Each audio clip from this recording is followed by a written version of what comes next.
سلام، به پادکست نوجان خوش اومدید. من مرضیه هستم. اینجا قصد داریم در مورد چالش‌های پیش روی مهاجران در طول مسیر مهاجرت صحبت کنیم و از دیدگاه خودمون درس‌هایی که گرفتیم و تجربیاتی که داشتیم رو به اشتراک بذاریم، به امید اینکه چراغ راهی باشه برای افرادی که مهاجرت کردن و اونها این چالش‌ها رو از سر بگذرونن. سلام، من هستی هستم. نوجان به عبارتی بیانگر جان تازه‌ایه که مهاجران در مسیر مهاجرت به دنبالش هستن. ما قراره اینجا نشون بدیم که برای تاثیرگذار بودن نیاز نیست که فرد خاصی باشی. انسان‌های معمولی هم هزار حرف نگفته و درس نیاموخته دارن. خب ما جلسه قبل در مورد اقدام برای مهاجرت صحبت کردیم و دیگه این جلسه می‌خوایم وارد تطبیق با محیط بشیم و جزو اولین کارهایی که باید انجام بدیم توی تطبیق با محیط همینه که خب اول سرپناه رو فراهم بکنی، حالا محل زندگی تو تامین بکنی، وسایلی که مورد نیازه تهیه بکنی و تقریبا یه ماهی 1 الی 2 ماهی طول میکشه که به این اصطلاحاً جا بیفتی. ولی واسه خود من این تجربه بودش که حتی بعد از اون هم توی کنترل کردن زمانم و اولویت بندیم و حالا تطبیقم با محیط خیلی چالش داشتم و خب مثلا سخت بود برام که مدیریت بکنم، کارهای دانشگاه رو انجام بدم وقتی که یه سری مسائل پیش می اومد. مثلا من یه نوتیفیکیشنی میگرفتم از مثلا بیمه دانشجوییم، یه نوتیفیکیشنی میگرفتم از گاورمنت، از دولت، یه مثلا برای ویزا یا برای هر مورد دیگه ای. وسط کارم یهو مثلا این ایمیل رو که دریافت می‌کردم دیگه کلا ذهنم منحرف میشد و حالا تا بیام خودم رو جمع بکنم اینم یه روز کاری میگذشت. یا وقتی که مثلا آدم میخواد بره خریدی بکنه، چون ساعت کاری اینجا با ساعت سیستم کلا فرق میکنه با ایران، مثلا ساعت اداری تا ساعت 5 ولی از اون طرف مغازه ها هم تا حدوداً تا همون ساعت 5 مثلا توی خریدی بخوای داشته باشی وسط هفته، خب خیلی ممکنه که توی این ساعت کاری قرار بگیره و تمرکز تو به هم بزنه و خب چالش داشتم دیگه سر مدیریت کردن این اولویت ها. حالا می‌خوایم در این مورد صحبت بکنیم و چجوری اولویت بندی کنیم، چجوری زمانمون رو مدیریت کنیم و این چالش‌های اولیه رو از سرمون بگذرونیم. اولین کارهایی که انجام باید بده آدم وقتی که وارد حالا محیط میشه، حساب باز کردن، سیم کارت خریدن و حالا اون قراردادایی که باید امضا بکنه بابت خونه، بابت دانشگاه و شروع کردن کار. اینو کارهایی که ابتدا انجام باید بشه و بیمه دانشجویی رو فعال بکنی و غیره و ذالک. کارهای زیادی هستش و خب چون ما با محیط آشنا نیستیم، با سیستم آشنا نیستیم ابتداً، خیلی سخته که تو بخوای این کارا رو همه رو مدیریت بکنی و اون صحبتی که کردیم قضیه حالا فرهنگ شو که فرهنگی هم بهش اضافه بشه، خب سخت میشه و میخوایم در مورد صحبت بکنیم. من یادم میاد اون موقع که ما با هم توی همون جلسات منتورشیپ صحبت میکردیم، به روشنی یادم یه بار اومدی گفتی که من خیلی دیر بیدار میشم، بعدش مثلا احساس میکنم که از کار پی‌اچ‌دی عقب افتادم، ولی از اون برای یه اضطراب و یه استرسی دارم به خاطر اینکه هنوز یه سری کارهای، حالا همین مثالایی که زدی یادم نیست دقیقاً چی بود، فکر می‌کنم مثلا حالا بیمه بود یا حالا کارهای بانکی بود، به هر حال یه سری مسائل اینجوری. اون اضطراب اونو میگیرم، اونم تایم محدودی داره و یادم میاد ما چند جلسه راجب اینکه ذهنمون رو سامان بدیم خیلی صحبت کردیم و اینکه اصلا ذهن رو سامان میدی و در اثنای این سامان دادن ذهن و راجب اون که صحبت میکردیم بحث اولویت شناسی رو با هم صحبت کردیم. این مثالایی که زدی کاملا درسته و منم یادم میاد همون اوایل مهاجرت دقیقا همین مسائل تو ذهنم بود. من فکر کنم حالا برگردیم به همون بحث اولویت شناسی، فکر کنم خیلی مهمترین چیز اینه که آدم یه آگاهی نسبی داشته باشه در مورد اینکه خب اولویت‌های اصلی من زمانی که میخوام مهاجرت کنم بنا به اون به قولی مسیری که میخوام توی مهاجرت آغاز کنم چیه. خب اگر تو دانشجو هستی مسلما شاید اولویت اول اینه که بری دانشگاه رو ببینی، یه سری از کارهای آموزش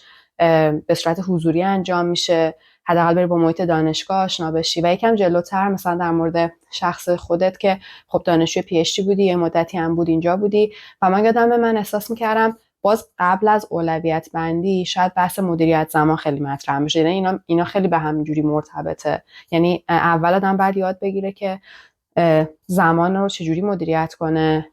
آگاه به این بشه که تو کدوم بازه‌های زمانی در طول روز پربازدهه و اون کار اصلی رو که اون هم از اولویت شناسی میاد بذاره تو اون زمان‌ها و بازه‌هایی که پربازدهه.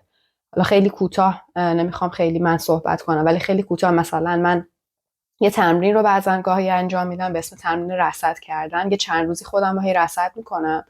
و چون آدم تغییر ممکنه بکنه توی سیکل زندگیش، که مثلا نگاه میکنم خب مثلا چه ساعتایی من اولا رصد میکنم که چه کارهایی دارم در طول روز انجام میدم، پرتی من کجاست. این خیلی کمک میکنه. مثلا میبینید چه بدونم مثلا 4-5 ساعت فقط تو سوشال مدیا میچرخی و از اونورم مثلا نگاه میکنم کیا مغزم خیلی پربازده. مثلا واسه شخص من صبح خیلی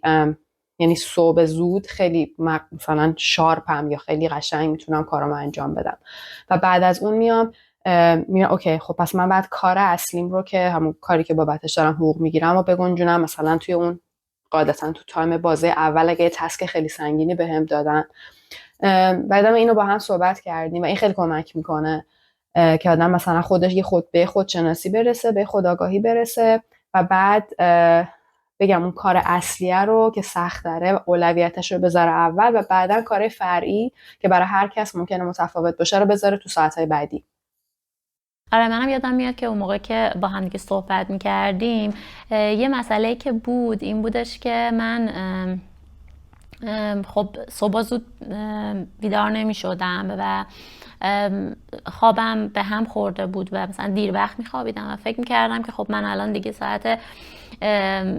مثلا 8 ساعت خوابیدم، چون من بعد این خوابه رو همیشه تنظیم بکنم همون 8 ساعت 9 ساعت رو بخوابم. بعد میگفتم که خب من 9 ساعت خوابیدم مثلا حالا اشکالی نداره، از این طرف دیرتر خوابیدم ولی از اون طرف عوضش دیرتر بیدار میشم و کار میکنم و همون مثلا 11 شروع میکردم سر دانشگاه کار کردن ولی ساعت 1 یهو کرخ میشدم، بیحال میشدم، مثلا حوصله نداشتم ادامه بدم. بعد ساعت 5 میشد دوباره میدیدم که همه رفتن از توی دانشگاه و من تنها شدم و یه غربتی میگرفتن و باز از اون طرف باز نمیتونستم کار بکنم و در کل باعث شده بود که من روزامو از دست بدم و اولویت زمانیمو ندونم که چی کار بکنم و به نظرم واقعا باید موافقم که اون زمان طلایی که ما داریم برای اینکه مفیدترین تایم کاریمون هست گاهی اوقات واسه هر کس یه جوریه، واسه یکی مثلا میبینی 8 صبح، واسه یکی میبینی 5 بعد از ظهر، ولی آدم باید اون زمان رو پیدا بکنه و برای من با توجه به تجربیاتی که از قبل داشتم مثلا کنکور میخوندم، درس میخوندم و اینا، این تایم برای من مثلا صبح زود بود، از 6 مثلا همیشه بیدار شدم درس میخوندم تا ظهر حتما بعد استراحت میکردم، مثلا ساعت 2 هرگز نمیتونستم درس بخونم ولی اگه یه استراحت نیم ساعت یه چرتی میزدم بعدش میتونستم دوباره مفید درس بخونم تا حالا دیر وقت. و به نظرم این رسید که یواش یواش خودم رو تنظیم کردم با این ساعت و خیلی شرایطم تغییر کرد و به نظرم زمان آدم مثلا انگار بیشتر میشه، انگار وقت بیشتری داری تو روز. یه چیزی که خیلی اون موقع به دردم خورد یه کورسی بود من گذروندم توی لینکدین در مورد تایم منیجمنت و مدیریت زمان که خب مثلا بیشتر با اوتلوک و مایکروسافت کار میکرد، استفاده میکرد و این بودش که مثلا شما وقتی که هر کاری رو داری وسط روز یه ایمیلی دریافت میکنی، یه پیامی دریافت میکنی که حتما هم باید بهش رسیدگی بکنی ولی اون لحظه باعث عدم تمرکزت میشه، بهتره که اون رو ببری توی یه تو لیستی قرار بدی و مثلا و کلا روش تایم بلاکینگ رو معرفی کرده بودین که تو تایمایی که تو روز داری رو اختصاص بدی به کارهای مختلف و اونو مثلا میتونی اول صبح یا شب قبلش برنامه‌ریزی بکنی و بذاری توی اون ساعت مثلا از 8 تا 10 من میخوام این کار رو انجام بدم، چون دکترام یه جوریه که حالا واسه من استادتو نمیاد بگه که تسک به تسک یا کارهای کوچیک چی انجام بدی و یه کار بزرگ باید تقسیم بکنی و باید به کارهای کوچیک‌تر تقسیمش بکنی. این ریزکارا رو هر کدوم برای خودم تعیین می‌کردم و توی این بلاک‌های زمانی قرار میدادم توی اوتلوکم و اگرم یه موقع مثلا ایمیلی بود که حتما باید بررسی بشه، یه کاری که باید بررسی بشه، اونو از تو دو لیستم برمی داشتم و میآوردم توی اون یه تایم خاصی که خالی بود حالا توی تقویمم قرار میدادم و این باعث میشد که من بدونم که تو اون زمان دارم چی کار انجام میدم و یه کار دیگه هم هستش استرس اونم نمیگیرم و اونم انجام میدم. این خیلی به من اون موقع کمک کرد و همین نوشتن کارهایی که وسط کار یهو به ذهنت میرسه، چون ذهن آدم شلوغه و خیلی کار هست که انجام بدی و این ریز کارا رو هر موقع که به ذهنت میرسه مینویسی و دوباره میری سراغ کاری که باید انجام بدی، کاری که اولویت داری. درسته و این که باید عادت کنی بهش، چون مثلا وقتی تو با یه ریتمی قبلا زندگی کردی، حالا مثلا یه ریتم رندوم، یعنی مثلا همین که تو میگی خیلی مثال خوبیه، تو داری کار میکنی، بعد متمرکزی، یک دفعه نوتیفیکیشن میاد توی لپتاپت، گوشید یه ایمیل مثلا متفرقه و تو کلا دیسترکت میشی، به قولی منحرف میشی از اون کار، تمرکزت شد به هم و سریع عادت داری که سریعا به اون رسیدگی کنی. ولی این همین کار که کردی خیلی خوبه، یعنی میزنی حالا تو هر سیستمی، همین اوتلوک هم خب خوبه، یعنی اوکی من اینا رو دارم، چون وقتی هم برای آدم ایمیل میزنن، حالا اینجا که این شکلیه، مثلا اینجوریه که دیگه حتی الان دیگه باید بری، وقتی بهت میدن و من یه کار دیگه هم که آدم میتونه بکنه که میتونه خیلی کمک بکنه اینه که کلا وقتی که کار میکنی همه نوتیفیکیشن ها رو میوت کنی، یعنی اصلا کلا چیزی نده که دیسترکتت کنه، گاهی اینا میتونه کمک کنه اوایلش. آره و منظورم اینه که منم کاملا موافقم و خودم هم اینو می‌خواستم اینو بگم که آدم خب بعد به این عادت کنه، ممکنه اولش کمی سخت باشه، ولی که مثلا همش انگار تمام وجودت میگه نه پاشو برو مثلا ایمیل رو جواب بده، سریع اون کارو بکن، مضطرب میشی، ولی وقتی که 2-3 بار مقاومت میکنی تبدیل میشه به یه عادت درست و میبینی که خب چقدر وقتم مثلا دارم خوب استفاده میکنم. و اون تکنیکی که با هم صحبت کردیم که آدم از شب قبل برنامه‌های روزانه‌شو حالا به صورت خیلی موردی، لازم نیست به تفصیل هم آدم بنویسه، اونم خیلی خوبه، چون ذهنت با یه سامانی فردا رو شروع میکنه، تو میدونی که خب چندی، میدونی که اوکی مثلا 800 میخوام کارمو انجام بدم، بعد مثلا میخوام این وسط یه تلفن بزنم به فلان کس، همه اینا وقتی بهش فکر میشه ذهنت منسجمه. بعضی وقتا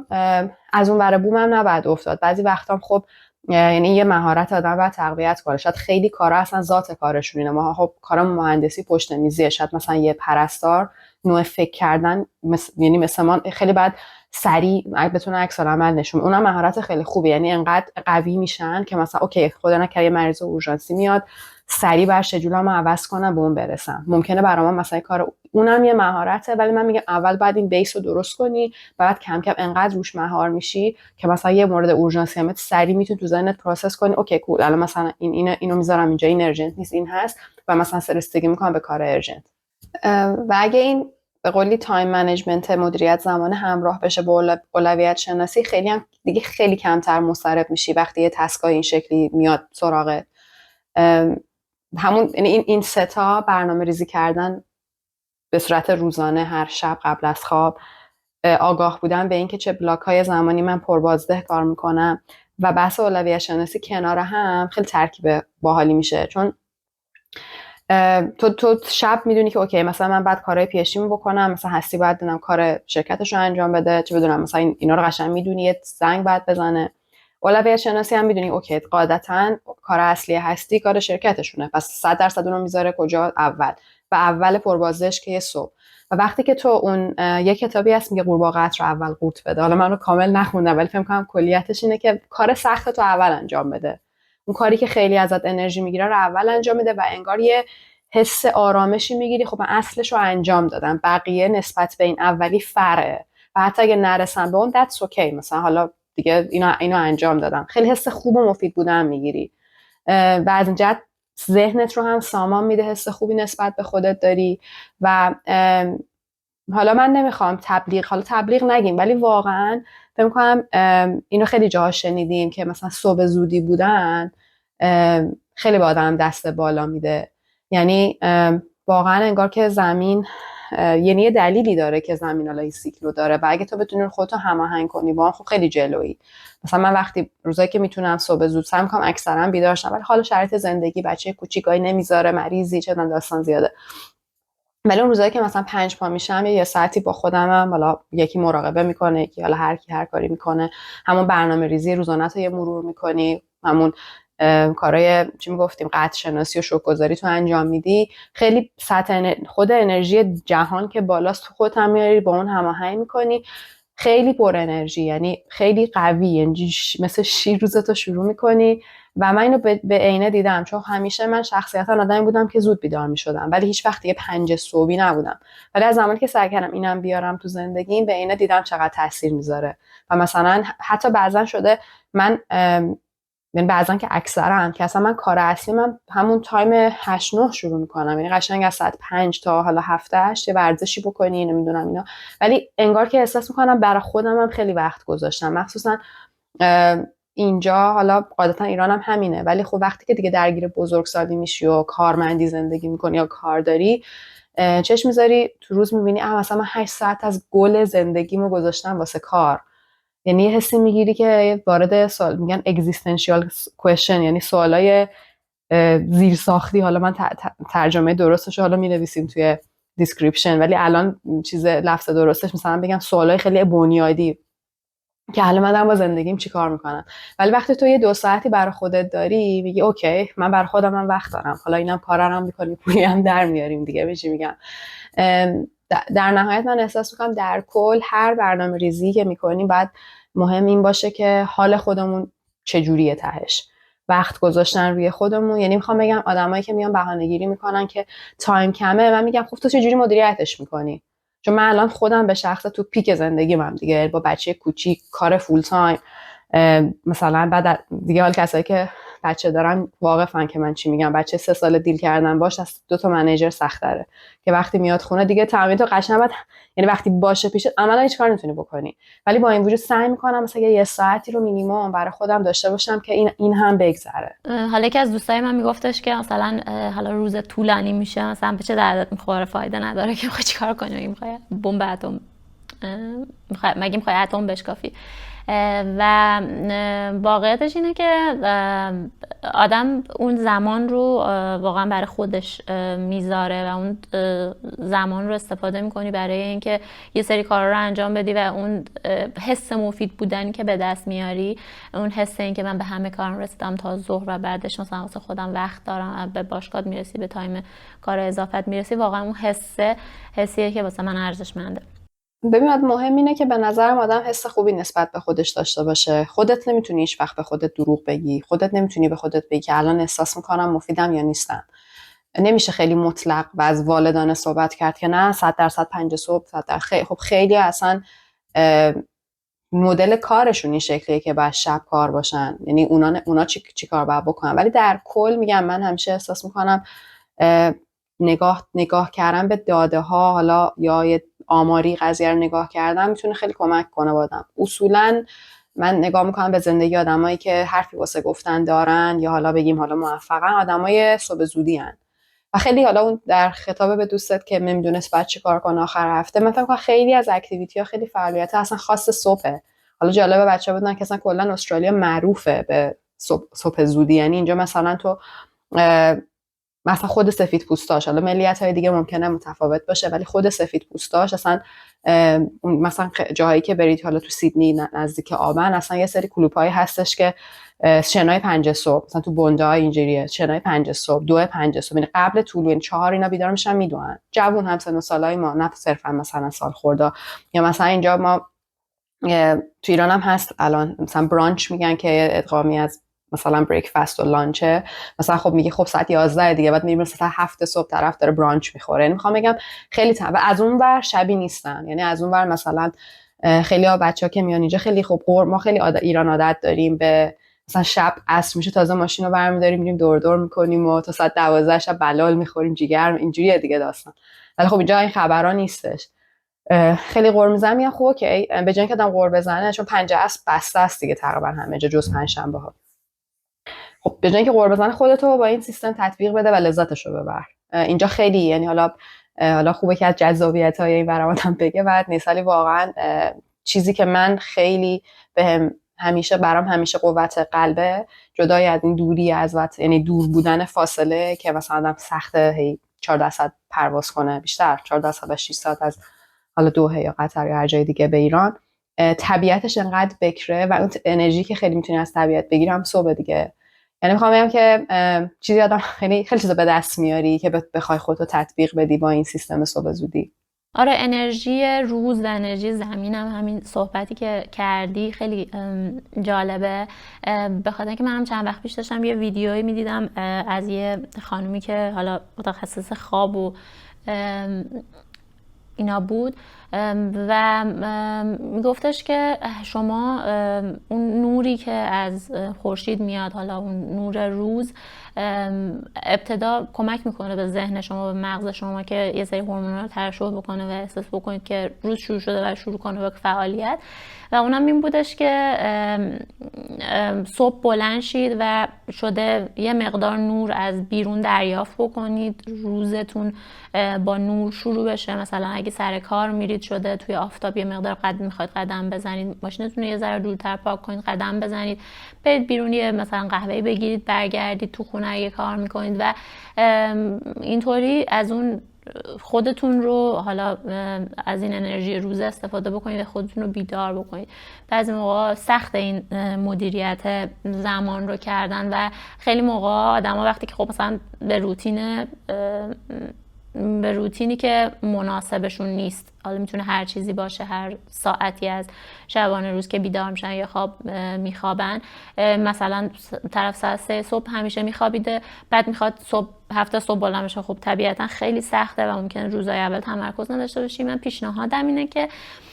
نیم ساعت آدم خوابش رو تغییر بده، اگه میخواد خوابش رو تغییر بده و مثلا چه میدونم مثلا میخواد ساعت 10 بخوابه، از ساعت 3 بعد نیم ساعت اون عقب بکشی و یواش یواش بیای به اون روتین برسی. اولش نباید ناامید بشی و فکر کنی که خب نه دیگه این به درد من نمیخوره. و یه مورد دیگه هم که بودش که یکی از دوستای من میگفت مثلا من چیکار کنم که الان من آخر هفته همو دوست دارم ازش استفاده بکنم، دوست دارم که مثلا اونو تا دیر وقت بیرون باشه، مثلا دلم میگیره اگه قرار باشه آخر هفته هم زود بخوابم، ولی واقعیتش من خودم اینطوری هم که اگه یه روزم دیر بخوابم، مثلا حالا اون متخصص پیشنهادش این بود که بیشتر از 1 ساعت آدم زمان خوابش رو تغییر نده و تقریبا یه روتینی رو داشته باشه. مثلا برای من واقعا اگه یه روزم دیر بخوابم 1 هفته طول میکشه تا دوباره برگردم به روز عادی. مثلا یه موقع عروسی جایی میرفتم مثلا تا دیر وقت بیدار بودم، از اون طرف تا 1 هفته طول میکشید تا دوباره برگردم به اون حالتی که وقتی اون ساعت بیدار میشم مثلا احساس استراحت و ول رستد، اصطلاحاً خوب استراحت کرده باشم. ممنونم که ازمون حمایت میکنید، لایک میکنید، کامنت میذارید و تلاش میکنید که حالا به دست بقیه برسونید. مرسی، خدا نگهدار. خب خیلی ممنون که ما رو گوش کردید. خدا نگهدار.